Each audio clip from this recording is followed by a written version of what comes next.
Found the stock, eh? Yeah, we're here again. It's you again. Yeah, you're still my co-founder. I know. It was a joke.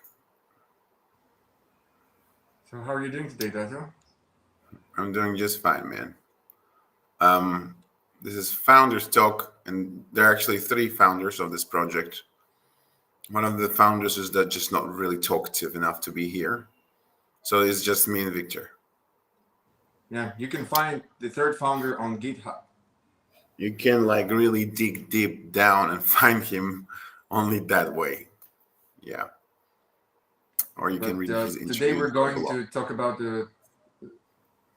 those reasons why, uh, well, we are together, right? You mean that like that sounded differently? Yeah, Yeah. today is a very interesting theme. It's about lost values of crypto, and there's plenty that were lost.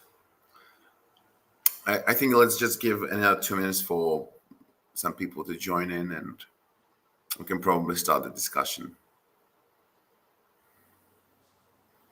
It's like I would even change this theme, Victor, because are there even any values left from the original values discussed in this field? Like, seriously. But we can go through them. Like, we can go through them like in a temporal way, like beginning from the beginning. Like what values arose and what values came on, because I think values in crypto today are quite different from the ones that were Well, if you prevalent can even call them values, right? 10 years ago. That's Okay, I'll that's start actually with the very obvious one. controversial. How much people care about decentralization today, whether they cared about it 10 years ago? Just for those of you who don't know, like Victor and I have been in this field for a decade now. And of course, we have seen like a radical change in the way, like in the whole perception of decentralization and how much people care about it, as like in from really caring about it to not caring at all. And do you agree with me on this one, Victor? Some people still care, few. Some people think that this is still decentralization, what we're doing today, but we were more focused on it long ago because decentralization meant so many things. It's not just about Nakamoto coefficient. It's more than that. It's about freedom, about financial freedom, I would say. So I think today people care less about decentralization. It's not even a narrative nowadays. People just suppose the things are decentralized if it is crypto. Do you think they care less about it because it seems like a very unachievable goal with the infrastructure that we are kind of relying upon these days, like our cloud infrastructure, cheap manufacturers, and stuff like this? Or it's more of like, um, you know, capital based influence shifting our focus, or both, of course. Well, people with deep knowledge would say that internet itself, which we're using for blockchains, is not decentralized, right? Absolutely. And so at the same time, I suppose that people stopped talking about decentralization because it became so obvious for everyone that with the growth, proof of stake and proof of work get only more centralized. Apparently, because well, tokens, it's harder to compete. It's harder to compete when the capitalization grows with people with money. And remember 10 years ago, most of the miners that you heard about are some people doing it in their flats. You haven't heard really about industrial mining back then a lot.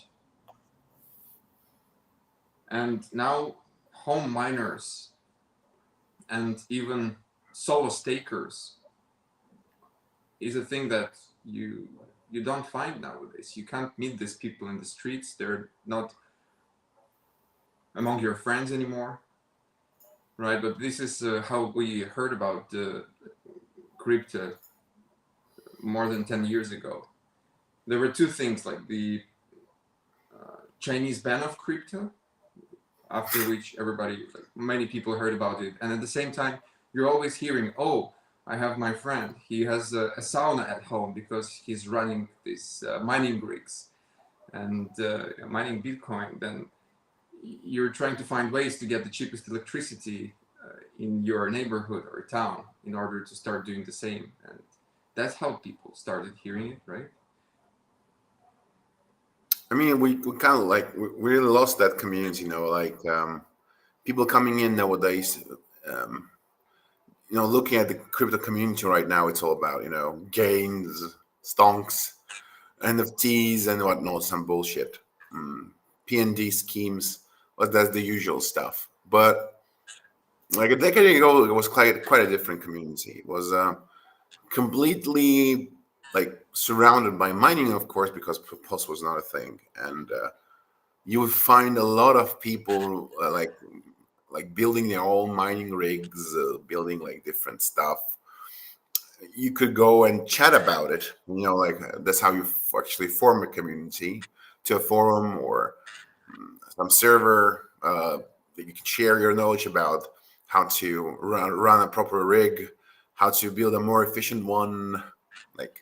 But now that like industrial mining came in and just pushed out all the small guys out of the thing, and well, of course they probably have their own like small private communities of very rich and powerful industrial miners, but that's a completely different thing, of course. So I don't know, the feeling of juvenile defiance, I would say. It's like, oh yes, we're a community of people that are running mining, maintaining the safety of this network, and we're all in this together, and there's many of us as individuals. You will not get this feeling anywhere, unless you're in Humanode, of course. This is true. So why I decided to pick a theme like that, I'll tell you. Because I was just chatting with foreigners here about crypto. They were like 50 years old, and they were saying that if they meet crypto people 10 years ago, that's they were talking about how to set up their own home mining, or they were really talking about how Bitcoin will change things. Why was it created? After 2008, after the start of the crisis. And there were like it was technical talk. It was talk about how it can change the world, how it can make us free, so to say. How is it different from the institutional money? And today they just hear people either pitching them their startups, trying to sell their own token. A lot of those trying to do that with not the best ideas. Or they just hear somebody talking how much money he made on a meme coin and how much money he lost recently on meme coins without even knowing what the blockchain is and how it works. So it really changes the perception of people who are not in crypto yet about crypto. Like the word crypto right now has like a negative connotation in like in ordinary language, because like people are not thinking that, oh, there are people there that are trying to still make a difference, still like build something new for the world, change something. They're just, oh, there's a bunch of scammers there trying to rip off humans on tech.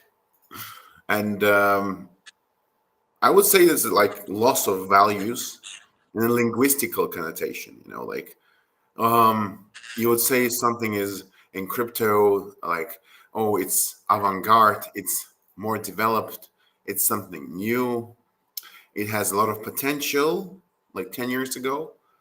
And after 2017 bull run, where 90% of the ICOs were absolute scams without any kind of potential, and well, plenty of people lost their money.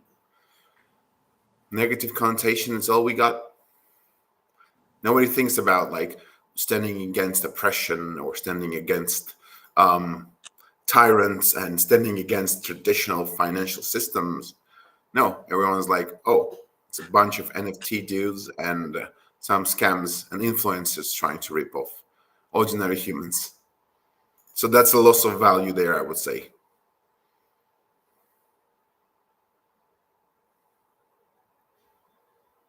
Victor? I guess Victor faced some technical difficulties. Yeah, there are actually plenty of values that can be talked about. One of them is probably the value oriented to like proper egalitarian governance, I would say. With proof of work and proof of stake, the way that governance functions, it's very tied to the amount of capital you can invest into a thing, because in proof of work, it's usually tied to the power of your mining equipment, and in proof of stake, it's usually directly tied to the capital gains that you have, and well, capital that you have invested into the staking of your node. So everyone kind of drifted from understanding that there's like this governmental layer that can be decentralized as well. We had projects like, of course, we still do have projects like that, like Aragon, yes, the OG Aragon. I mean, with the whole team intact was like directly coming out and saying that we're going to change the governance of the world. We're going to create DAOs that will challenge the original view of traditional governmental systems. And then they became compliant and fell apart. And I still don't see a new like OG Aragon out there in the field that would like directly say that it's a revolution against the order of things, And everyone like truly believed in their endeavors, like 2017, 2018. That was the stuff. Like that was the narrative, the driving force. Yeah, I guess it just still has some technical issues.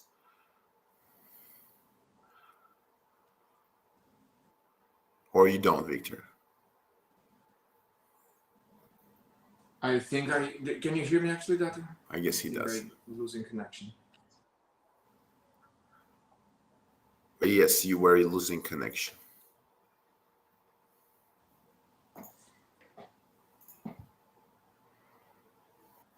And I'm still doing that.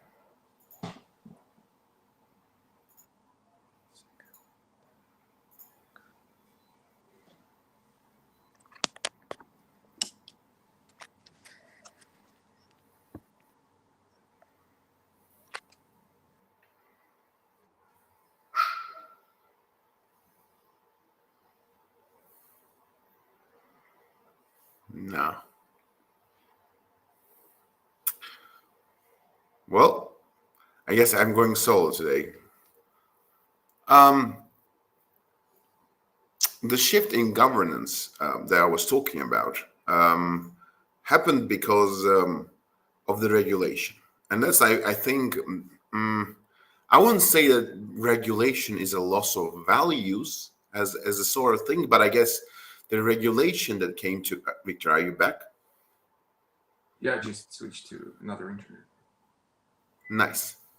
So I was talking about governance already, and Aragon in particular. I was talking about that. Aragon was a big thing. The OG Aragon, I mean, with the original team intact. So just like I was talking about that, it was the very interesting narrative of creating DAOs as like a parallel to the governance of cities and states back at the time, and that Aragon would like shift the paradigm. Oh my God, I use this cliche, but still, that is going to shift the paradigm in governance and change everything. But later on, they fell apart, and I don't think there is a thing like the OG Aragon today.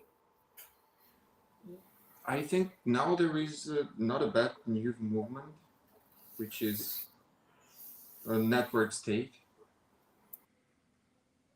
and they're Yeah, advocating for actually creating not digital communities, but kind of enclaves inside the cities that exist that still pay taxes, of course, but live as an isolated community by their own rules, more or less.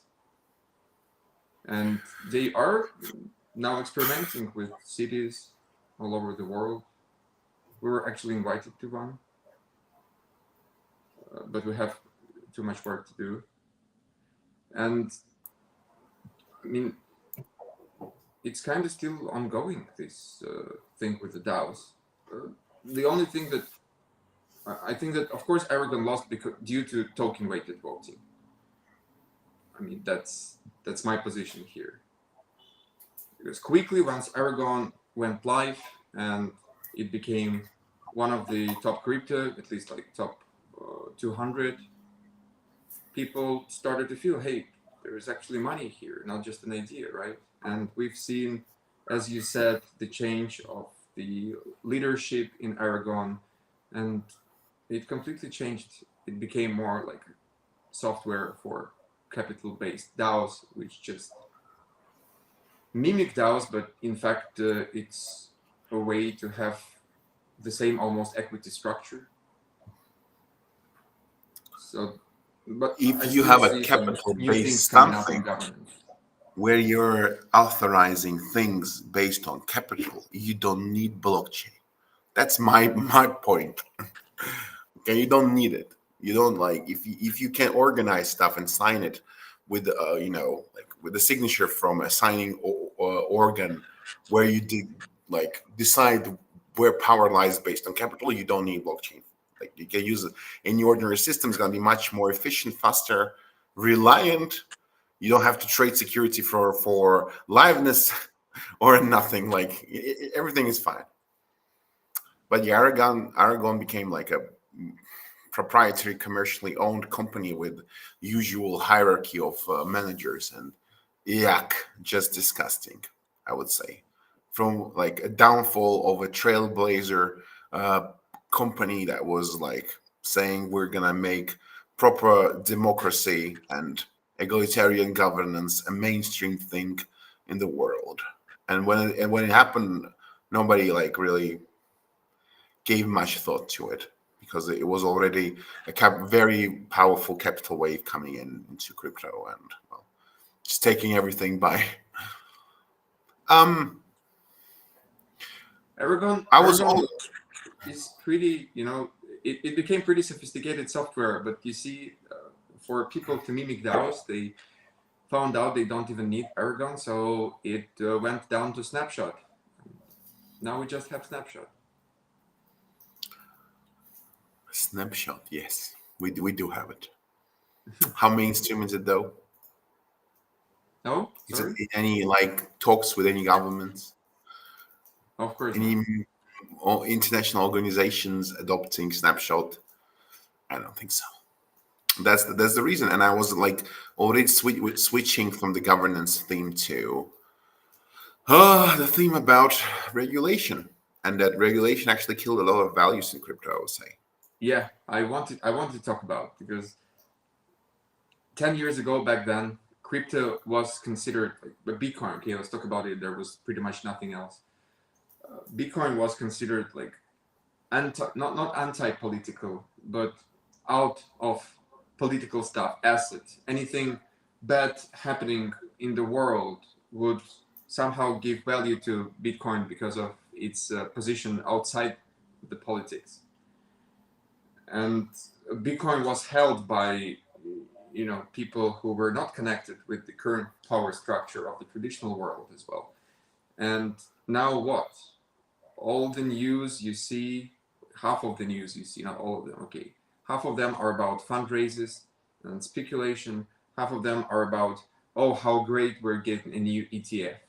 Oh, how great it is that politicians are supporting Bitcoin without even knowing what is it for, okay, originally. So what's your take here, Dato? I absolutely agree with you on the Matsi. It was the currency of the oppressed, the currency of the resistance, the currency of the world fighting against traditional systems. And now it's in every single portfolio of every single hedge fund on Wall Street. You're Exactly. regulated highly and, of course, owned by the same structures that own pretty much all banking infrastructure or funds that exist. And So BlackRock, I think BlackRock, Fidelity, 1% Vanguard, or more State Street, already. everybody owns industrial mining that exists. All the companies belong to them. So, okay, just like it's pretty useless. Bitcoin Exactly. is like if you see a person telling you that Bitcoin is decentralized, just you have my permission to punch them in the face for spreading misinformation. Yeah, people buying Bitcoin back then, again, bought it because it's like safe, not safe haven from a volatility perspective, but safe haven from the like legal perspective. They own it. Nobody can take it from you. Right now, people buy Bitcoin through the same institutions that hold all the assets in the world, and they're buying it because it's an uncorrelated asset and you should have 1% of it in your portfolio. And yeah, we can continue with this financial buzzwords, but still, the idea why people even buy Bitcoin completely changed. Yeah, it's just speculation on a large scale, and the void like promises of decentralization that will never come to fruition. Just on camera this time, I want to compare the traditional financial system, the Fed's, okay? Fed, let's compare it to how Bitcoin is decentralized and how Fed is decentralized, okay? Go So on. there are 12 regional banks that make up the major body of the Fed, right? Mostly like in the biggest states in the United States. And any bank or a financial like entity, like a fund or anything, can buy in stakes in any fund. Like buying stakes, and there you go. You are like owning part of Fed, like the regional bank, and you can like make decisions and participate in board if you have like enough stake in that regional bank. So thousands upon thousands of banks, entities, and institutions own different stakes in those regional banks. Hundreds and hundreds of different people, families, dynasties, funds, banks, I don't know, plenty of them in there. How many pools are there in Bitcoin that own it? Didn't hear that one. What? Didn't hear the question. How many pools are there that own Bitcoin 60%? Oh, three. Three. How many One people are Chinese, on? one American, one either Chinese or American. Don't remember. How many investors do you think they have?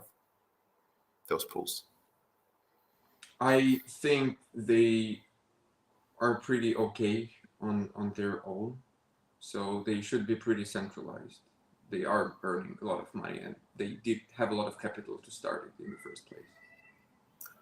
Okay, we take the pools and we take the biggest industrial mining players in the world. I would not surpass the amount of fingers on my body, like not more than 20 probably. And there are thousands of organizations making up stakes in regional banks and Fed.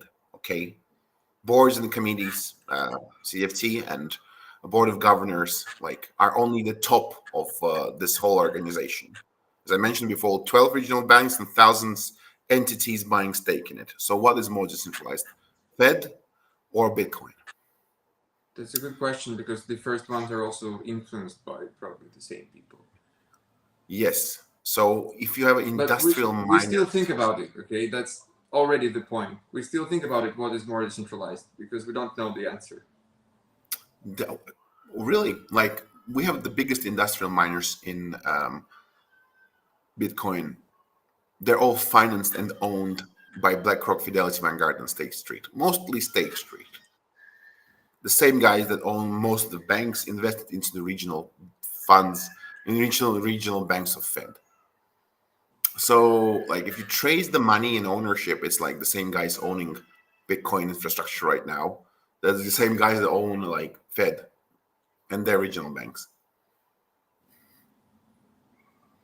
So it's like you had Swift, yeah, you had Swift, and you were like, oh yeah, and I control the financial infrastructure. And then a bunch of guys came up with cards and then a separate settlement layer with Visa and Mastercard, and you were like, I need that layer because it's a new financial tech for settlement, much more faster than Swift and banking transactions. And so you buy out their startups, and then you incorporate into your like ecosystem, financial one. Now you got Swift and Visa, Mastercard settlement layers where function is as a monolith thing. You won't even try to separate one thing from another. Another 20 years pass by, and now there's a new financial technology out there, like blockchain with its ledgers and validators. What do? Of course, you go in, buy it out, and then you regulate it, and you just attach it to your old infrastructure. That's it. You just plug it in, boom, you're good to go. What's next? Hashgraph, DAG, something else. You don't care. You get a new financial And technology. You find a way to attach it to your own system and grow bigger, grow more centralized. CIA, please don't kill me. I'm not spitting like anything unusual here. I'm just saying the truth. yeah, they regulate it to the point right now in Europe where it is illegal to send transactions from a non-custodial wallet for a person. It's just absurd. It's just If somebody absurd. told you that like Opposite of in the 10 blockchain. years ago, wouldn't you be shocked? I would Wouldn't you be be shocked. I thinking, would say, why am I doing delving into crypto in the first place if that's going to happen to my exactly, assets, you develop a blockchain in order to send the off-chain transactions through the centralized exchange. What's happening? And this fact that most of the stable coins have a blocking mechanic these days. All of them, all of them. If they're certified, so to say, by the Bank of New York, like USDC, sure. USDT, they had to do it as well, otherwise they would be closed. Because they do hold money in the banks in order to mint USDT or USDC. And And now the SPY real as stable well. coins, they never, got that amount of traction like the centralized ones. So you were talking about There's DAI, not Dato? enough PR, I guess. Oh, well, we had DAI. All this time we had DAI. Last stronghold of decentralization, and now It it's gone. was. It was. It I was mean, it now it was changed as well. changed as well. Not only changed its brand, okay, but changed one thing. But it can now, of course, block your stable coin transactions if it deems so, or you're like not following some regulation or something like this. Oh, it can block the coins in your address as well, so that you just can't move them until they find you or something. It One also thing just was more decentralized before because it had decentralized currencies in collateral, and right now it becomes less and less different from the centralized stable coin due to the fact that they hold the bonds as a collateral. just unbelievably contradicting one another. Why would you need this system if it's so highly regulated? You can just use the ordinary like Visa transfer, Mastercard transfer, or like banking transfer. I don't know. Why do you need it? Like, why would you need a stable coin today in your ordinary life if it's so regulated? Like, why? Many people who don't have access to banks, it's easier just to get crypto. And this is true. It's hard to open a But bank there are account in plenty. many What countries. people that don't have access to banks? I wonder. Are you going to talk about some Africans in Sub-Sahara? Yeah, yeah. They Or don't have people who access are to other stuff. prohibited from opening bank accounts for some reason. Uh, I'm not No, talking about they. terrorists. I, If you I have think an there are internet cases like that, access, but you can use traditional services which are like Revolut or something. You can always find a way because there's plenty of services that just are like things built on top of the traditional financial, ecosystem. If like, why would you need stable coins? For what? you really need it in countries like Argentina, right? They use stable coins a lot because their banks just either don't work, or you are scared to hold the money in the bank because it can just go down, close, your money is gone. These are the few reasons. You trust Tether company more than the banks in your country. That's when you need them. Of course, Okay, if you have Revolut, you're good to go. that's legit. Okay, like a critical stress situation, right? But if you're not in a stress situation where you have like 40 years of hyperinflation or like all sanctions in the world on top of your head, like Venezuela does, for example. So like, why would you use a stable coin? Like Outside of you could crypto, argue before him, oh, it's sovereign, it's decentralized, it's untrackable, but that's all bullshit, which is gone. Like no one believes it, of course, because it's not true. So why would you use it? You cannot even speculate on it. Like it doesn't grow in price. It's a stable unit. well, you use it in order to get in the deal, get out of the deal in crypto. Yeah, I think yeah, that's the main yes. use case. By You the way, can you use touched upon Dogecoin like another that, probably. uh, that you touched upon another theme, Yes. which is like untraceability. Of course, it's nowhere around currently in crypto. 10 years ago, we had a lot of developments on the side of privacy of your transfers, privacy of your assets. And right now, public blockchains, they just won the game, and regulators push all the exchanges, well, anybody they can, to delist all the currencies like Monero, etc. And back then it was a real thing. You had like a fight between public blockchains and the blockchains, well, public as well, but which hide all the information. So now you don't have it at all, right? It's gone. Secret network. Secret network, they kind of wanted to combine it, but still uh, haven't heard a lot from our friends in terms of the use cases of it. Uh, Like the there are governments are some. hammering down on all privacy. Like just they want it gone. They want to see everything. They want to see inside your soul. Like so. Yeah, of course, there's gonna be an issue. Like things is like ownership of information, right? Or you own information about something or somebody, you own him basically. So like blockchains do not make you more free. No way. Imagine like a governmental system that bases its taxation on blockchain and there's no cash. Like for example, like there's not going to be any cash in Sweden, for example. Less than 33% in circulation are left. And imagine a student just applies blockchain to all transactions. You wouldn't be able to get away from tax. No way you're gonna evade taxation in this case. If everything is public, you're just giving away that sweet taxes. I'm not saying that you shouldn't pay taxes. Taxes, society needs your taxes, but still, you won't be have like you won't have a choice. No choice for Yeah, you you. don't have a choice anymore. This is true. You could And argue that, of course, like all corrupt politicians, all like I don't know, corrupt executives in different companies. You could see that someone embezzling money. You could see that someone like paying, I don't know, executive branch in the government to do some stuff. You could also see that. So it's that's really easy to track back to the person. Yeah. yes.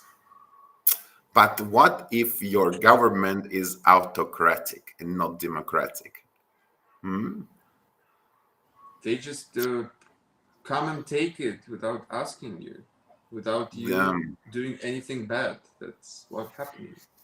the people in the world have this strange notion of thinking that most of the governments that we are facing and like most of the people today are living under democracies. That is not true. We're living in the world mostly dominated by autocratic governments, monarchies, and stuff like this. Like most of the people are living under them.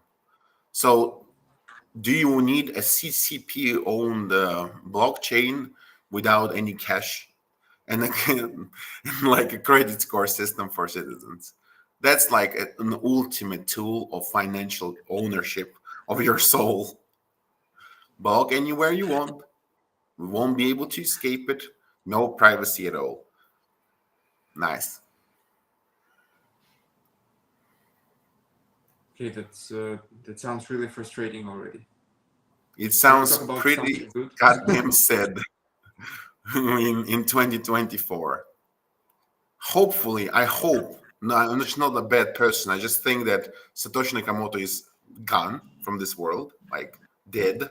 And he doesn't see the bullshit that's happening here. And if he did, he would be very ashamed of us, very ashamed of the stuff that we're doing. Okay, let's talk about maybe less sad things, but still sad. What really people value in crypto nowadays? Like, why do they go into crypto? Why do they buy crypto? What narratives do we have? The narratives back then were like open finance, anybody can join, decentralization, freedom. You're outside of politics, cross-border payments, things like that. But what about now? What do we have? It seems like most of the projects focus just on efficiency, which is scalability. Scalability was one of the things back then, but it was not the main one. It's not a real like human value. Okay, the scalability. It's just the term for efficiency. But what else do we have now? We have layer twos, Bitcoin scaling. Bitcoin smart contracts, all right. Yeah, Working smart contracts. Oh, that um, NFTs um, on Bitcoin, NFTs ordinals. matched with Satoshis on Bitcoin. That Yeah, project, inscriptions. Right. yes, yes. That was a very short-lived narrative.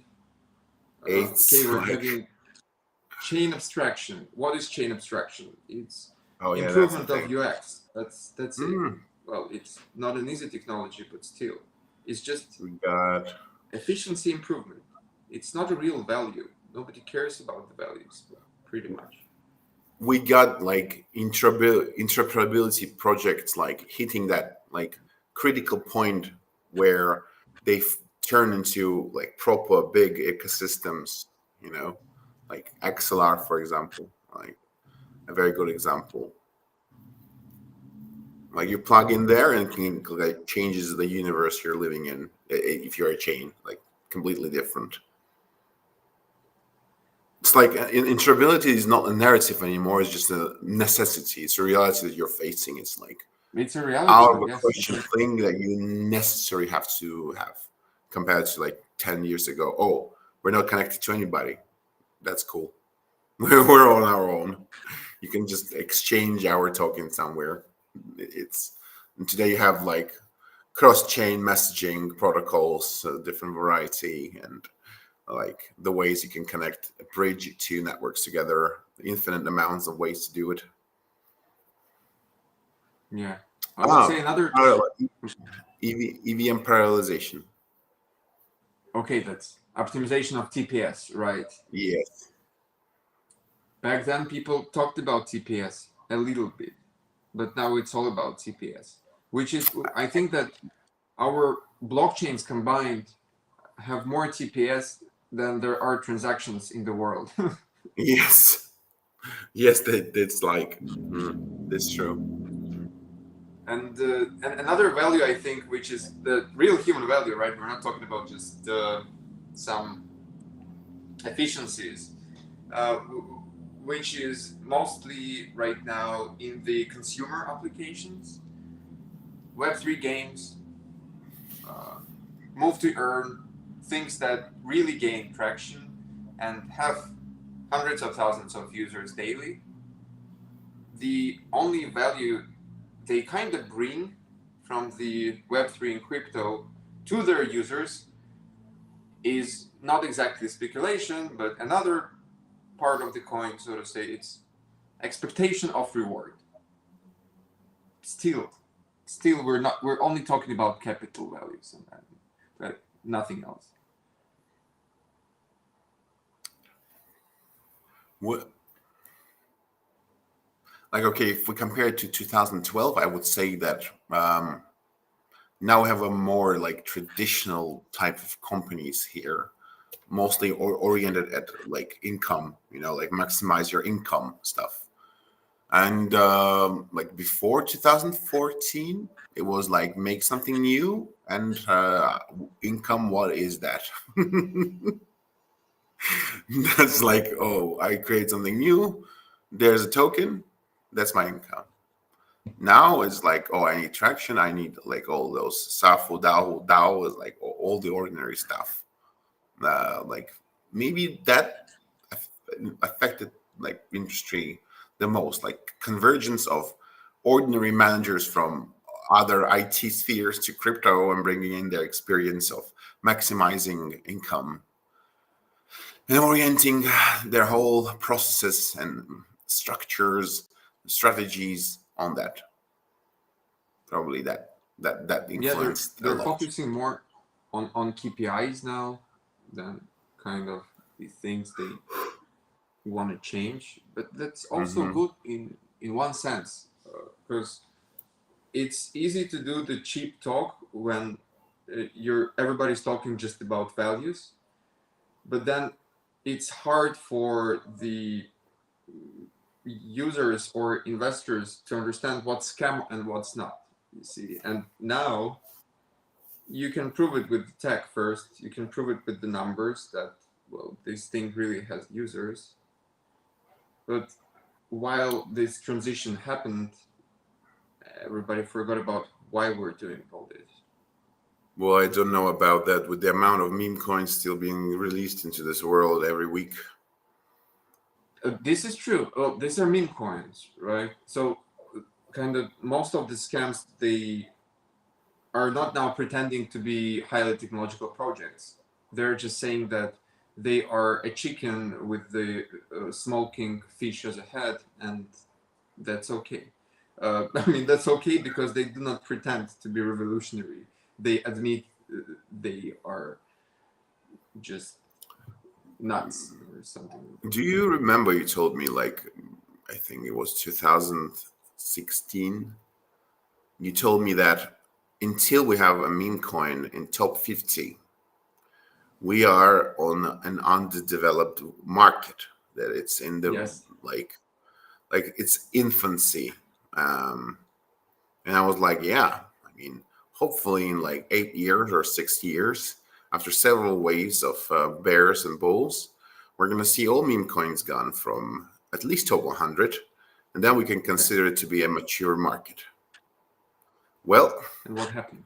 I would say I still stand by that idea, Victor, that like Okay. we're still in an immature market because people just have a lot of money to spend on some speculative bullshit like that. Yes, it's my Yeah. personal opinion that all meme coins are just, well, financial pyramids with an agenda of a meme. the saddest thing was to look at this after I told it. 2 years later, Dogecoin top 10. Yes. 3 years Well, Dogecoin later, is like Dogecoin is different from other meme coins.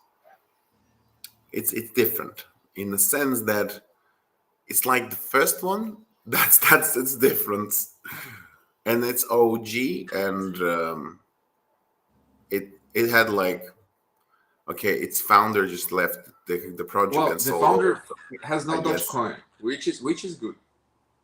yes, yes, But that's true. still, and it has its own chain, right? It has its own, yeah, it has its own chain, its own like mineable, not just a layer on Ethereum or something else, Solana, just its own standalone thing, you know. So it's more cool. I like I think it's better than others, like only because of that, really. But imagine if people just stop wasting their time and brain resources on the meme coins, Dogecoin as well. What could have happened, right? I mean, So hopefully imagine that that. that money could go in somewhere that is actually needed, you know, like this sci, for example. You mentioned all the Dogecoin money and Flocky money. Yes, going to decentralized science, for example. Yes, that thing exists. That's a thing. It will be a completely different scenery, you know. Like maybe it would boost science significantly. You would have, I don't know, scientific breakthroughs happening in crypto because we were able to like channel this money into like something valuable, some optimization or a process that would benefit from it. Yeah, yeah. I still hope No, that that the that's market that's of a dream. I'm gonna make scientific change Viking meme tattoos and coins. go to the Flocky community. Okay, Flocky is also cool because of the Viking theme, but that's it. Like, And it's very no biased. strings attached. What other values, Victor? Techno parties? No, those are still there. They were not Or no? there. Okay, everybody was hiding the fact they are into crypto. Yes, everybody was hiding the fact, but they were still there. Getting drunk and being high, like if you're in Ethereum community dev. I think, yeah, it That was emerged a thing. only when the Ethereum community emerged. Well, Yes, well, because getting drunk people was the in Bitcoin community were like in their 40s already, I think. yeah, exactly. They're like professors at 40 or so. Professors, yes. So they were not really interested in getting high in some Berlin underground cave. Would be really interesting to invite Antonopoulos and hear what he thinks about it, because he was the one that who inspired people telling about all these real values that blockchain and crypto might bring. You know, I think that like many people already on the market don't really know who that is. Like they probably never heard. They have heard about BitBoy or I don't know some other bullshit influencer, but Antonopoulos they probably don't even know who he is.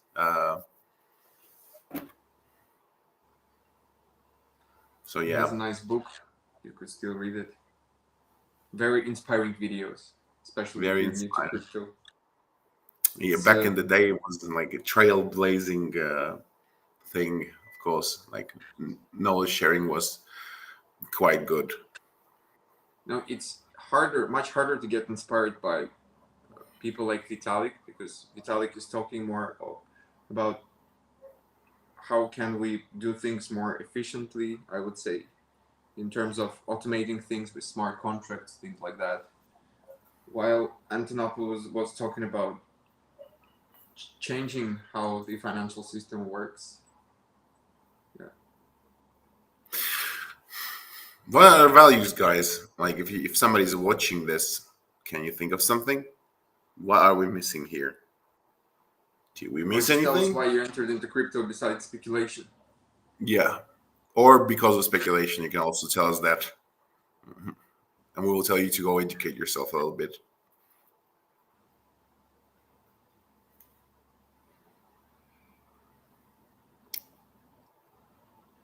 DeFi?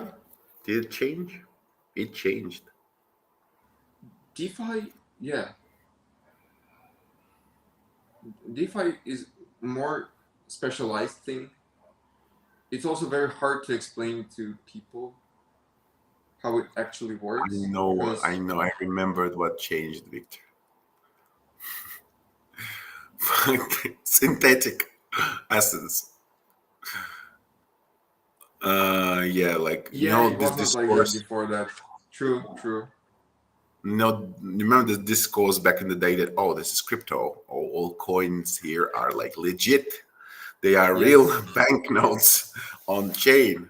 We're not gonna like. yes. And in banks, you just have numbers, zeros. This money is not real. You bring in real cash, but instead of it, they just draw you some numbers in your account while keeping just 5% or less of real money in the reserve. And yeah, we really valued crypto for not having that, for like each Satoshi and Bitcoin being real, digital, but still more real than this money in your bank account. And then we got the synthetics, the ones who started doing synthetic assets on the blockchain. Yeah, well, first of all, joking that it would be funny if they did it here, and they did it. But then They did they it. also created synthetic assets from synthetic assets. That was the major point, where I personally understood that it changes nothing really in terms of this economy where you're just floating up, posting up balloons of financial assets by depositing something and just making more assets out of this thing. Nothing really changes here. I would argue a bit because most of the Okay. good protocols who issue synthetic assets or Yeah. derivatives, they do have an on-chain proof of having something in collateral in order to do that. And Okay. many crypto projects, they went well completely down and broke because they didn't sustain the reserve, which are almost equal to the number of assets that they show. Like when if your collateral is 1-to-1, it doesn't even make sense really to just like, why would I come and put my original asset here to get an artificial one? If we're talking about liquid staking, that's different because it's like more like of a mobility issue. If Okay, you're talking there's about things like DAI, it, it's also kind of synthetic asset because it's dollar which is created almost from nowhere. Okay, there was well, it's no real collateralized by dollar a spent pool. to create this dollar, but it has other assets in the collateral. Like before it was just Ethereum, It when is. it It started. is. It almost had a margin call in 2018, Yeah, but it survived. like Survived. 30 more cents if it fell. Would be liquidated. Pretty bad. But it survived, yes. And I think they shifted the pool of the reserve for the collateral into more dollar than into other stable coins rather than, just crypto. I think that DeFi is great, and I've also seen a paper on the concept of making this even international banking liquidity pool between like Singapore dollar and other currencies in order to not rely on many middlemen in order to exchange currencies, but you would have just this huge pool created by the governments themselves in order to easily exchange one currency for another. I mean, this is going again, not many things change, just becomes you would have to pay less for this transaction, less fees for the conversion, pretty much it.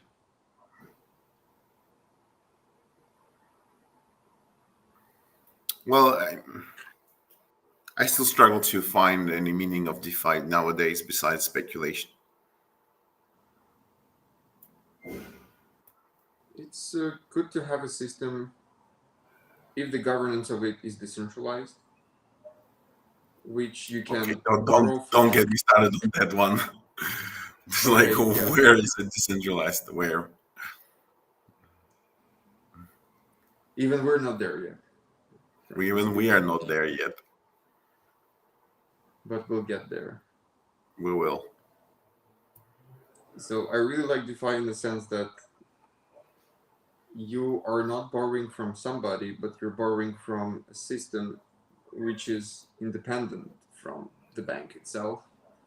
And you're doing it on your own terms, of course, taking the terms of the system into account. But it, what I like about it, it takes people as equal, more or less.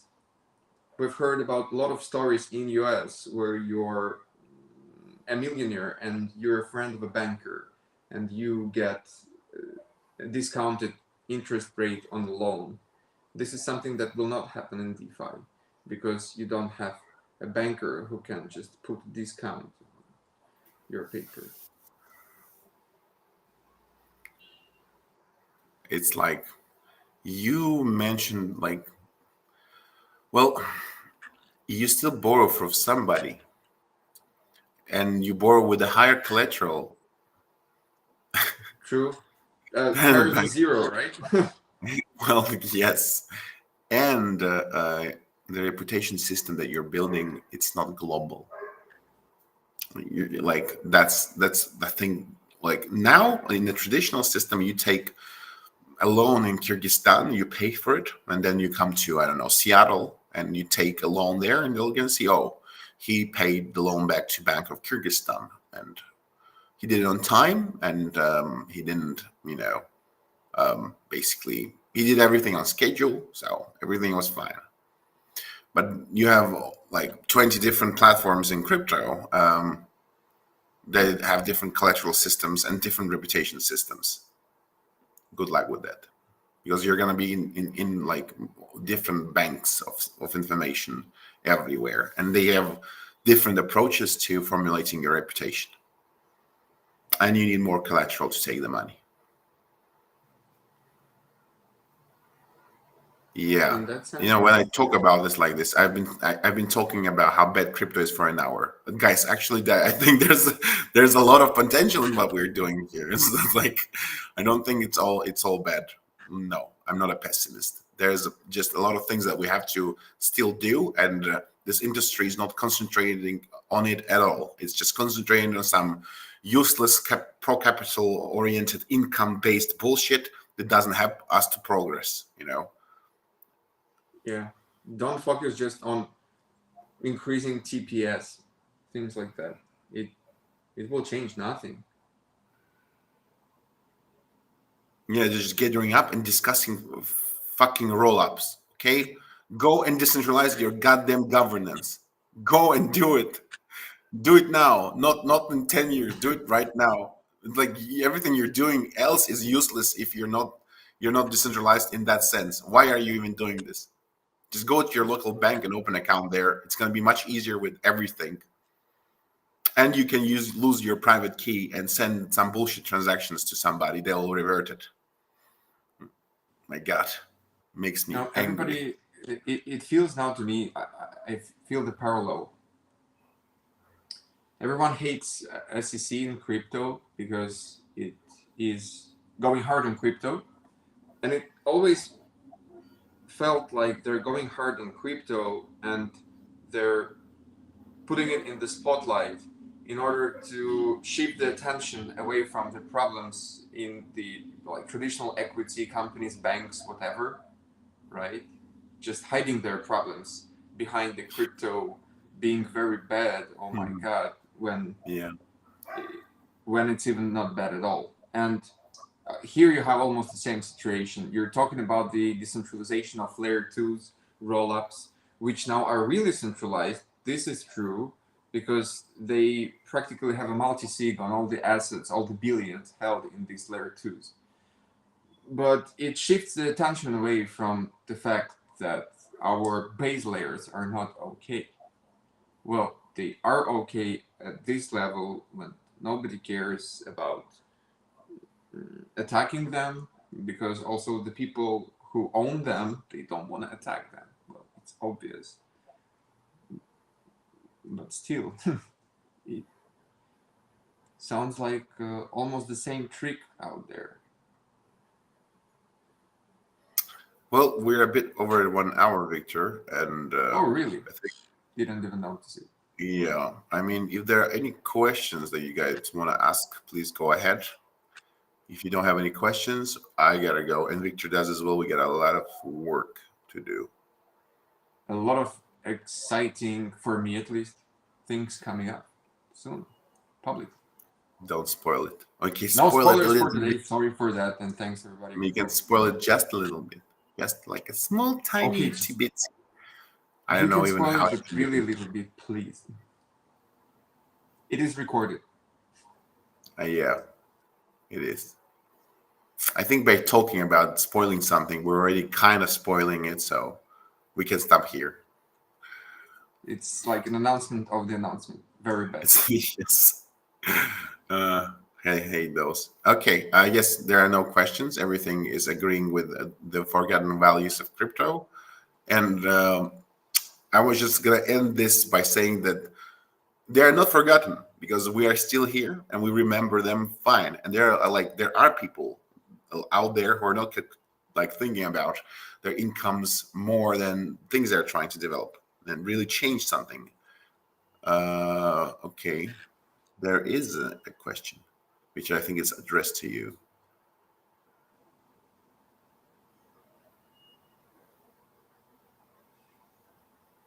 I don't know. You answer this one, Victor. Oh, I don't see the question. Sorry. Could you? So Emma is saying, "Good evening, boss Victor. You said earlier that most people don't really have ideas of what Bitcoin is all about, but engaging in buying it. My question is, what exactly is Bitcoin all about and purpose right now?" Right now?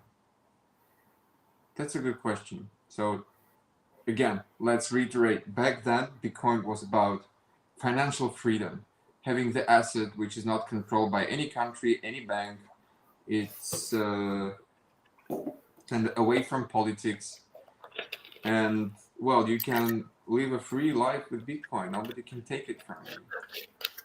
So currently, it all changed.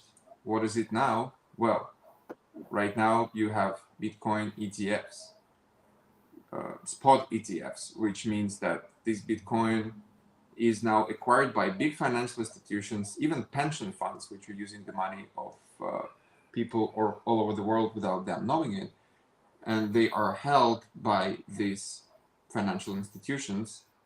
So this is a purely financial game currently. So it's they call it an uncorrelated asset with all the rest, and you should, if you're really rich, buy 1-2% of it, and that's how you optimize your portfolio for your money not to burn out due to inflation in the next 10-20 years. So it's all about a financial game that the big guys are playing. And is it anyhow about decentralization now? Well, it's fully traceable. It's also not the best technology, archaic So outdated, technology at the moment. archaic, really. If you're playing any games, it's like playing Warcraft 1 or StarCraft 1. Okay, StarCraft 1 is good, actually a good game, but like it's old. So during the It's like last playing 5 years, old. the Yeah. during the last 5 years, the picture of Bitcoin in the eyes of people completely changed. Right?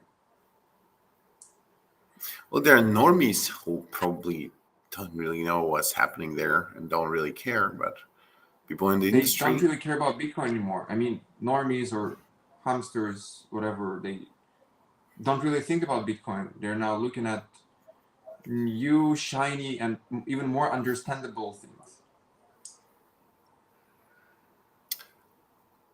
I would say that like 5 years ago, you could go out and talk to people and ask them whether they thought that, well, crypto is decentralized or not.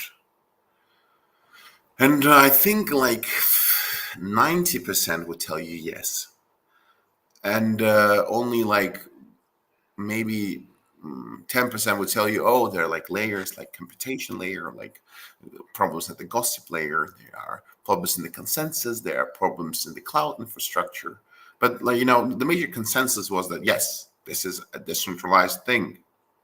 Right now, 90% will just laugh at you if you say it. Like, nobody believes in decentralization anymore. So hopefully it will change vice versa.